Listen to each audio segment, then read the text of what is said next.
Kerankanlah kami mengemukakan hal-hal yang kami jadikan pertimbangan mengajukan tuntutan pidana, yaitu hal-hal yang memberatkan.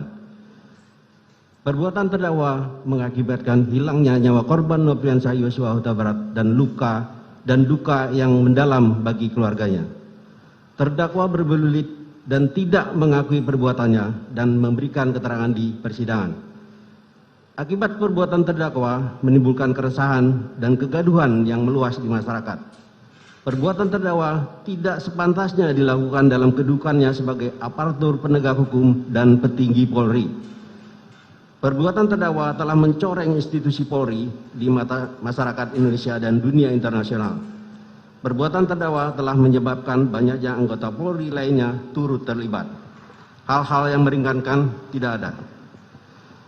Berdasarkan uraian yang dimaksud, kami penuntut umum dalam perkara terdakwa Ferdy Sambo dengan memperhatikan ketentuan undang-undang yang bersangkutan menuntut mohon agar Majelis Hakim Pengadilan Negeri Jakarta Selatan yang memeriksa dan mengadili perkara atas nama terdakwa Ferdy Sambo memutuskan: 1. Menyatakan terdakwa Ferdy Sambo telah terbukti secara sah dan meyakinkan bersalah melakukan tindak pidana pembunuhan berencana secara bersama-sama melanggar pasal 340 KUHP Jungto pasal 55 ayat 1 ke 1 KUHP, dan menyatakan telah terbukti secara sah dan meyakinkan melakukan tindak pidana tanpa hak atau melawan hukum, melakukan tindakan yang berakibat terganggunya sistem elektronik menjadi tidak bekerja secara bersama-sama sebagaimana mestinya, melanggar pasal 49 Jungto pasal 33 Undang-Undang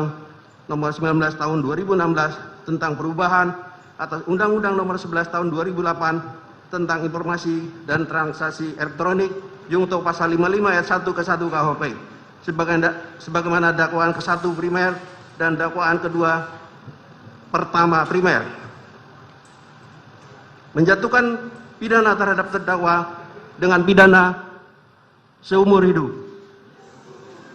Menyatakan barang bukti berupa mulai A sampai 41 dikembalikan kepada JPU untuk digunakan dalam perkara atas nama Hendra Kurniawan dan kawan-kawan.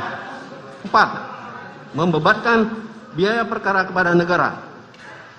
Demikian surat tuntutan ini kami bacakan dan diserahkan dalam sidang pada hari ini, Selasa tanggal 17 Januari 2023. Penuntut umum Rudi Irmawan, SH, MH.